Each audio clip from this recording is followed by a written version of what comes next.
Shalom, Uvracha, Boker Or, Veshavua Tov. En ce dimanche 24 décembre, nous sommes le Yudbet du mois de Tevet, Lechaim Tovim ou Shalom. Attendez juste, je vérifie. Oui, Yudbet, c'est ça. Alors, dans notre liste, aujourd'hui, nous avons un thème qui nous a été demandé. Quels sont nos devoirs envers les orphelins? Bezrat Hashem, Shakosh Rutananu et Akoach et Echolet. On va étudier donc le Rambam dans l'Ilchot Deot sur cette question-là avec l'aide d'Hashem. Et il demande aussi que ce shiur soit pour tous les otages qui, malheureusement, se trouvent dans l'obscurité des tunnels Shem Ishmor Verachem, par Patricia Amsalem, que Dieu la bénisse sur tout ce chemin, ainsi que la réfoua shelema de tous ces enfants qui sont là-bas, qui ont été otages, et qui sont otages pour certains orphelins qui ont perdu leurs parents en une seule journée, massacrés sur, malheureusement, la bordure de Gaza, ainsi que pour tous les blessés chez la Ham Israël, Yeshuot Venechamot. Voilà ce qui nous a été demandé. On pensera une grande réfoua shlema la mamira oubri ou tetana pour Kol Chol Israël, Bechol Atar Ve'atar, Yeshuot Venechamot, Hava Ve'arva, Shalom Ve'reut, et surtout aussi une grande réussite pour Patricia Amselem qui a acheté ce shiur et qu'on remercie pour sa patience, parce que vous nous achetez des shiurim, donc j'essaye d'être à la hauteur. J'ai encore plusieurs shiurim à faire aujourd'hui en espérant, Bezrat Hashem, ne pas vous ennuyez, vous prodiguez, Bezrat Hashem, tous les plaisirs de l'étude de la Torah.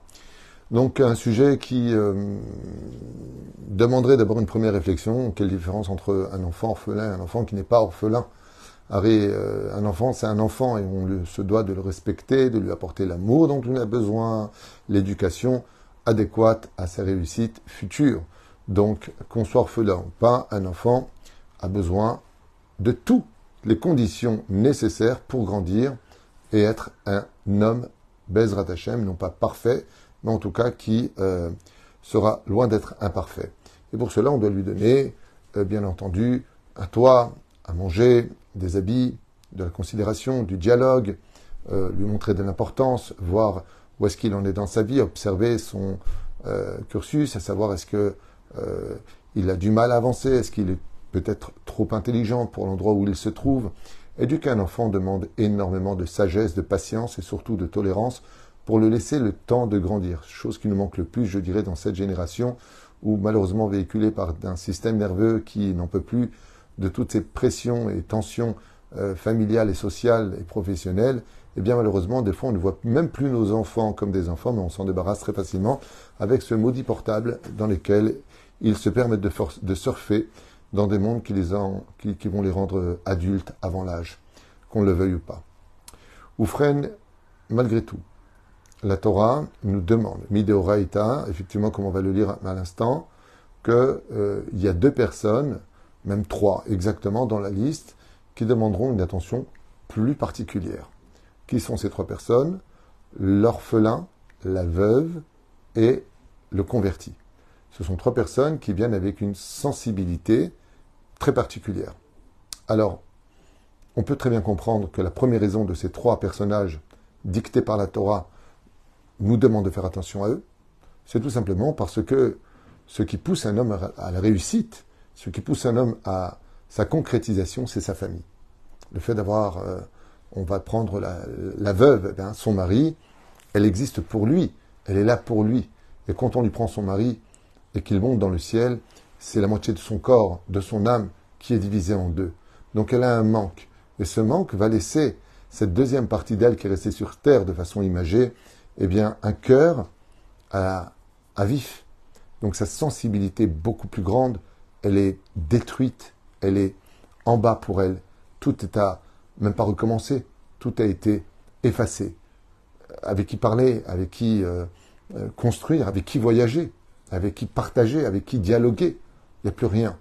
Et donc, quand on s'adresse à une femme qui est veuve, on comprendra très facilement que son cœur est brisé, que ses larmes sont versées pendant des moments où nous sommes en train de danser le soir. Elle rentre seule dans ses draps et elle regarde ses quatre murs dans une douleur, dans une difficulté qui est hors du commun. Donc on comprend très bien qu'une veuve, eh bien, comme un jour moi-même qui ai malheureusement vécu cette terrible épreuve d'être veuf, je me souviens que quand on me posait la question « Comment vas-tu ?» je répondais « Comme un veuf. » Comment on peut répondre quand on est veuve de « Comment tu vas ?» Je vais bien, non, on va comme un veuf. Il faut tout recommencer à zéro, il faut tout repartir, faut regarder que de l'avant, faut être patient, faut être fort, faut être très fort. Mais le temps nous guérit. Quand on parle du guerre, donc le converti, lui, quelque part, dans sa conversion dans le judaïsme, il lance un message indirectement à ceux qui l'ont fait grandir dans leur culture, dans leur foi, dans leurs convictions, qu'ils se sont trompés, puisque aujourd'hui je change de religion, je rentre dans le judaïsme, eh bien ça voudrait dire que s'il vient de l'islam, du christianisme, du bouddhisme ou d'une autre religion qui aurait existé au préalable, ou tout simplement en tant qu'athée, et qu'il se rend compte de la véracité de la Torah, eh bien il va avoir un rejet du côté de sa famille, parce que si tu te convertis au judaïsme, c'est que tu estimes que tous les préceptes, toutes les valeurs qu'on t'a inculquées n'ont aucune estime au sein de ta personne.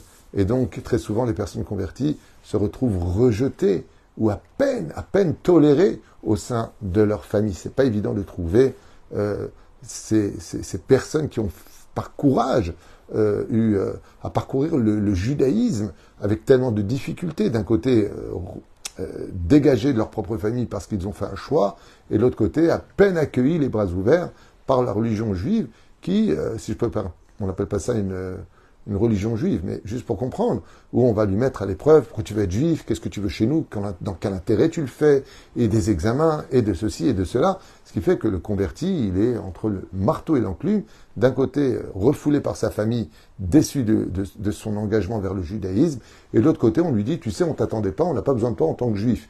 Donc c'est quand même très difficile. Dieu nous dit, hey, faites attention, Hachem, Shomer et Gerim, le 146e Télim nous dit, Dieu garde les Gerim. Faites attention à la guerre, parce que justement, le guerre, le converti, eh bien, il a plus de famille d'un côté, et il se fait adopter par une nouvelle famille, le peuple d'Israël, qui très souvent le regarde en disant, oula, le converti, je m'en méfie, chasse le naturel, il revient au galop, malgré tout, attention. Donc d'un côté, il dit, attendez, mais moi je me suis engagé devant le Beddin, je suis juif complètement comme vous, et voilà que vous-même, vous ne faites pas attention à notre existence, on est là, on est juif comme vous maintenant. On a accepté dans notre corps l'idée de vivre les 613 mitzvot, alors au moins, si vous n'êtes pas prêt à nous aider, soyez au moins prêts à nous accepter. C'est très compliqué d'être un guerre, donc un converti. Et le troisième qui a été demandé comme sujet, c'est le yatom.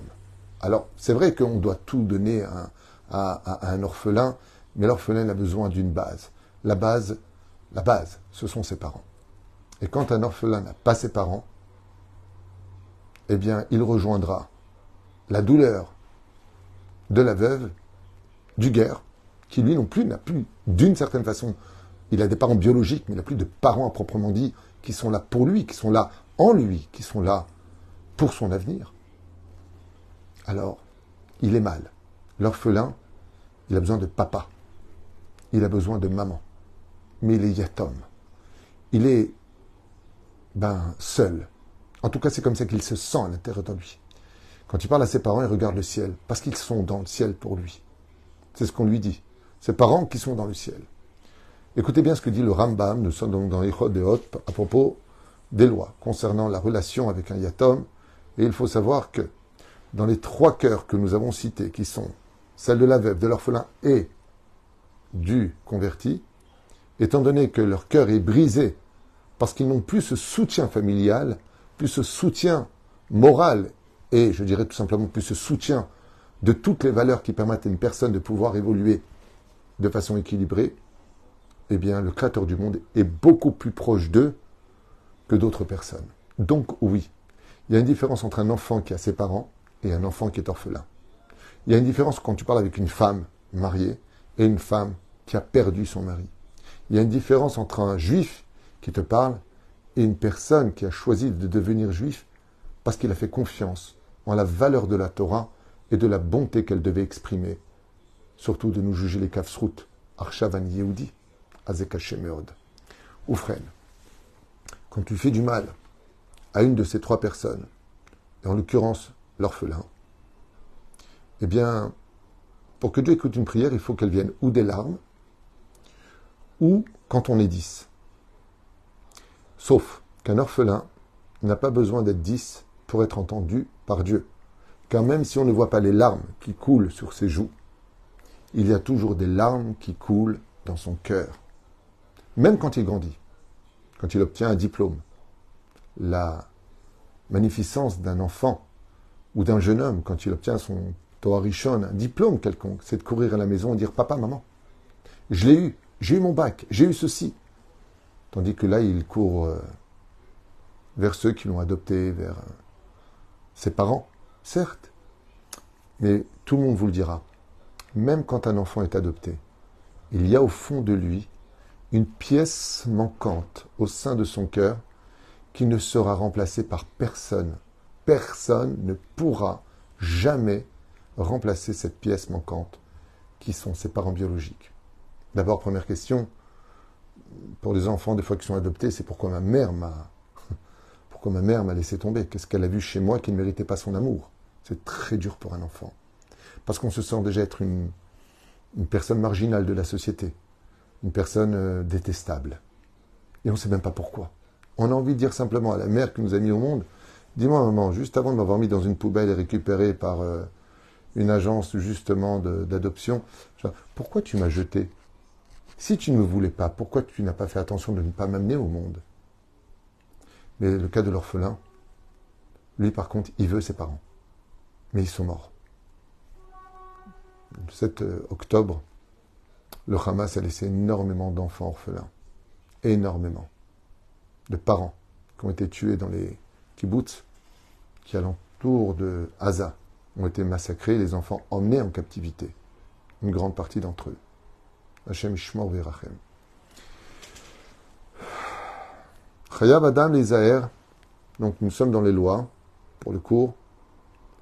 Tout homme a le devoir et l'obligation de faire très attention, Beyetumim, à tout enfant qui est orphelin, Ve'almanot, et les personnes qui sont veuves. À la plus forte raison quand il s'agit d'un enfant qui n'a plus son père et sa mère et qui vient de perdre aussi son conjoint.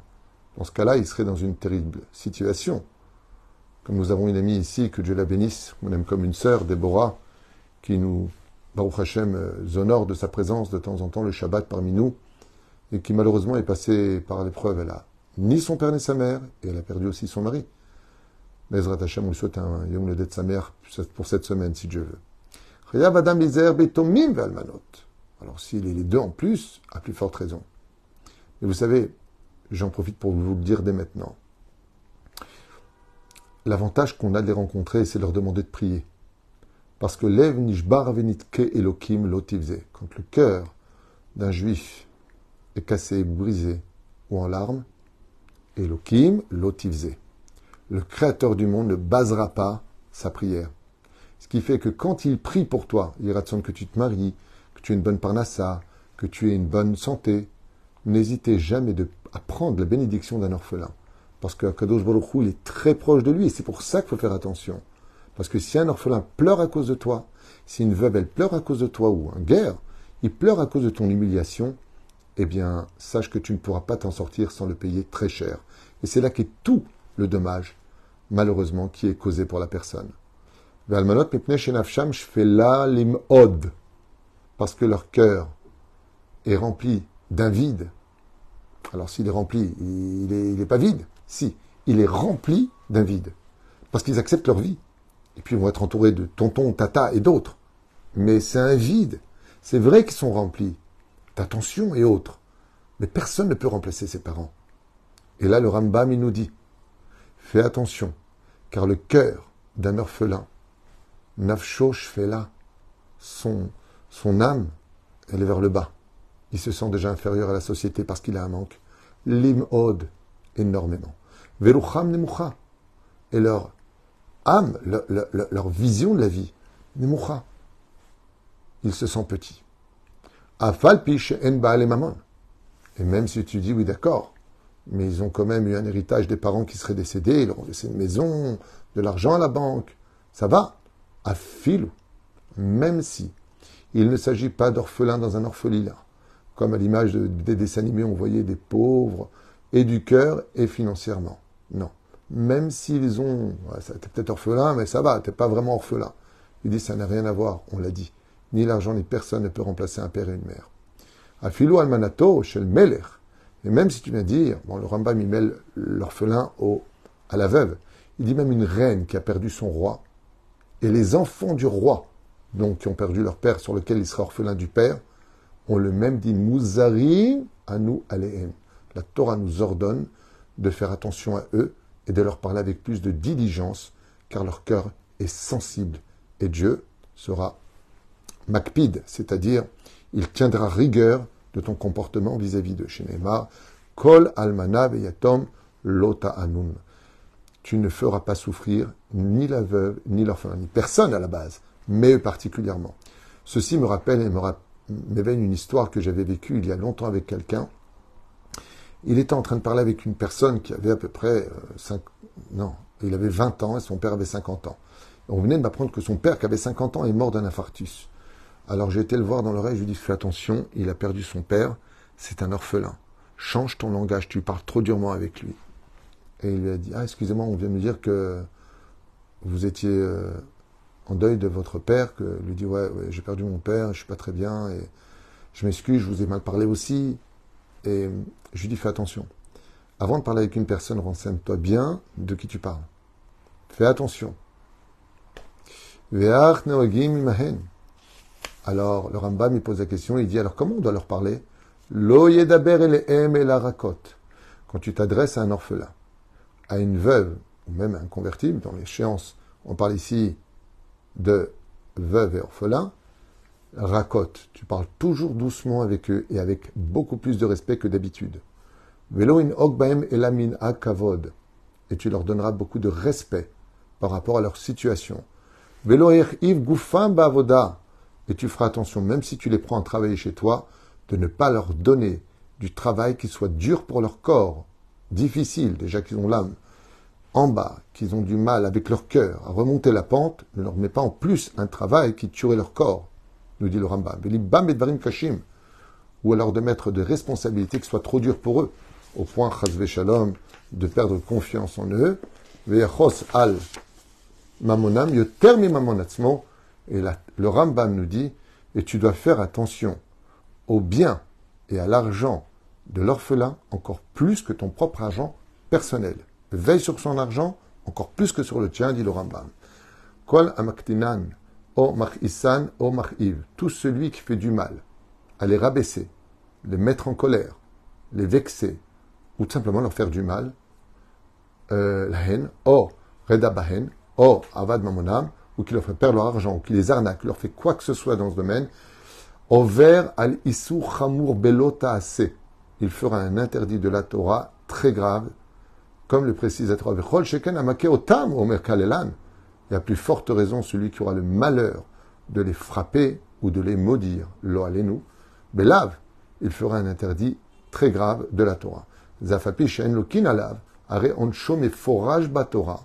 Même si on ne lui donnera pas des coups parce qu'il a fait ça à une veuve ou un orphelin, qu'il sache que sa punition viendra de la Torah elle-même. Vehara api, comme c'est marqué dans la Torah, Dieu lui-même, personnellement, se mettra en colère contre celui qui fait du mal à ces gens-là. Varakti et trem becharev, et je vous tuerai par le glaive, dit le Créateur du monde, j'amènerai chez vous des guerres, où chaz veshalom, vos ennemis pénétreront avec des glaives pour vous mettre à mort. Berit karat laem mi she'amar ve'aya olam, et c'est une alliance que le Créateur du monde a mis sur ses lèvres, c'est une façon de parler, en disant, et le monde sera. Chez Kolman Shem Tsoakim, car tant que les orphelins et les veufs crieront dans ce monde, Mechamas aime du mal, c'est marrant qu'il utilise ce mot, c'est vraiment du Créateur du monde. Tsoakim Mechamas, il crie du Hamas. En réalité, il veut dire violence et vol. Le vol qu'on peut leur faire ou le mal qu'on peut leur faire.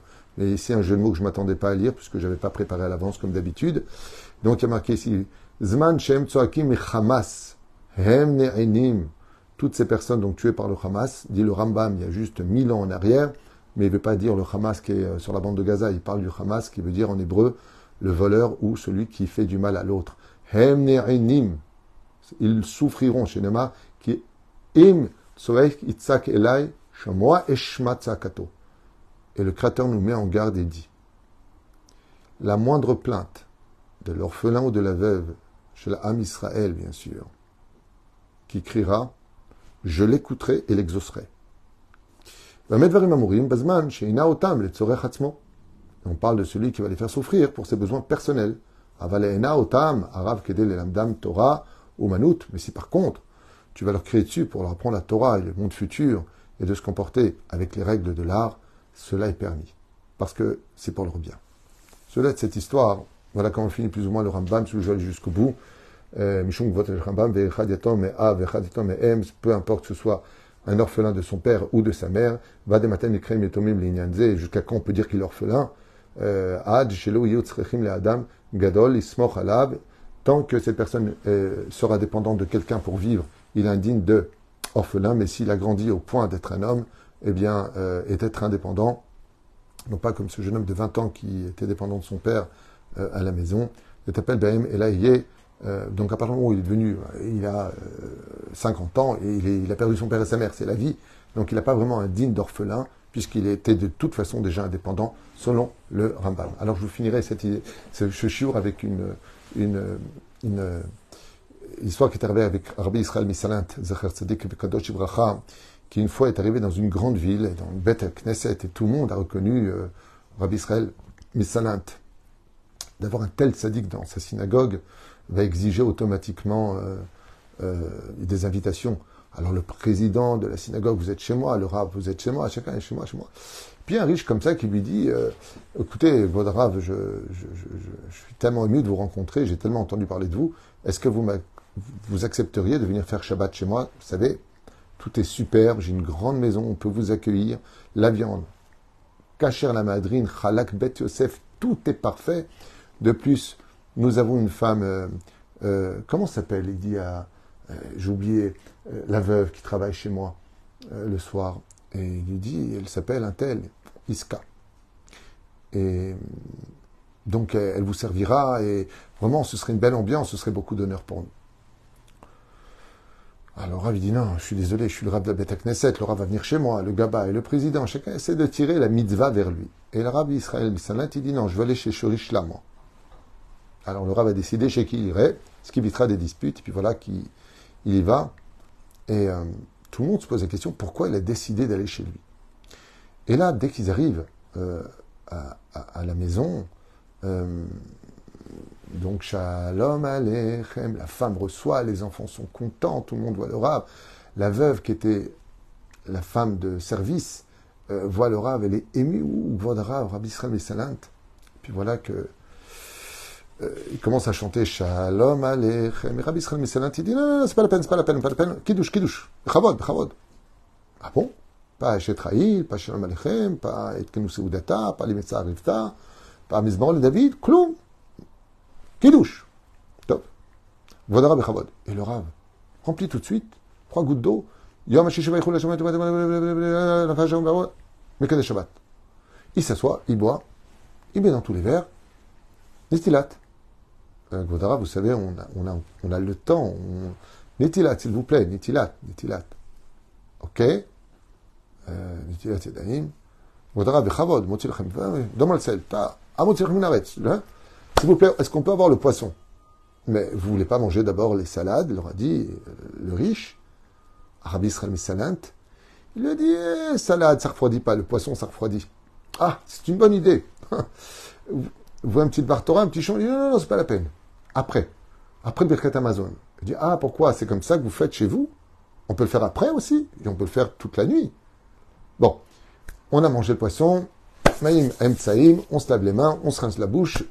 Veuillez nous servir, s'il vous plaît, le plus vite possible, la viande. Le plus vite possible. On vient de s'installer, il n'y a même pas un quart d'heure, on est déjà à la viande. Et là, Rabbi Israël Misalat mange sa viande, comme c'est bon. Maïm Acharonim. Même pas un petit Bartora Gvodara? Maïm Acharonim. Ils font le Birkat Amazon.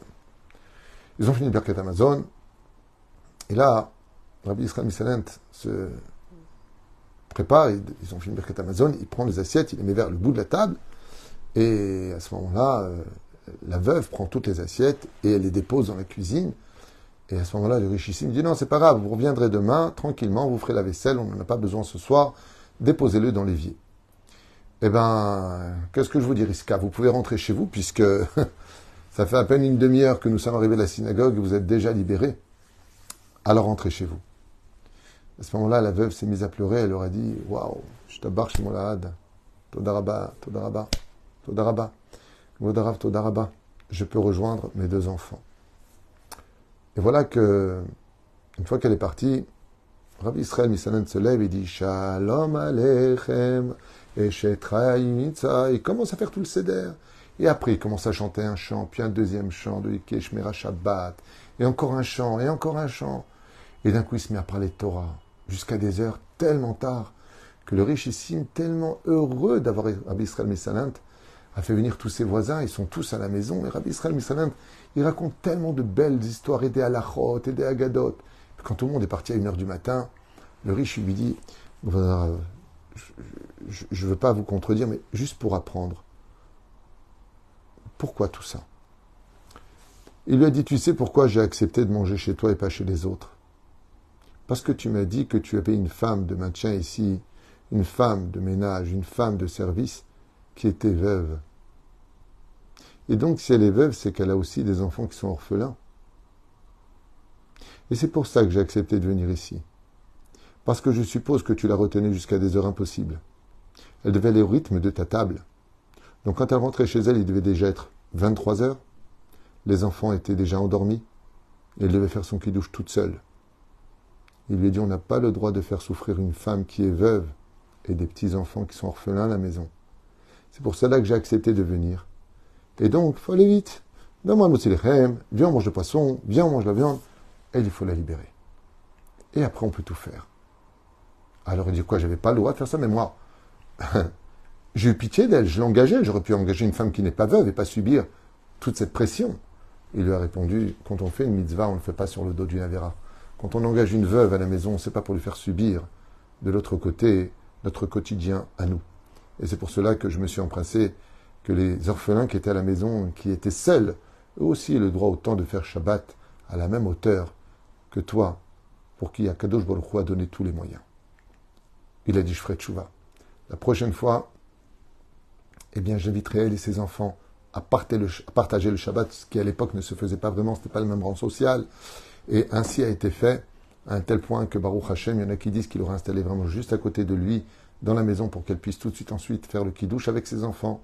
Mais en tout cas, il a pris sur lui la mitzvah de ne plus jamais faire quoi que ce soit, sans oublier qu'à côté, il y a des orphelins, et que les orphelins, quand ils ont perdu un père, au moins qu'ils aient la mère près d'eux. Baruch Adonai Leolam, Amen ve Amen.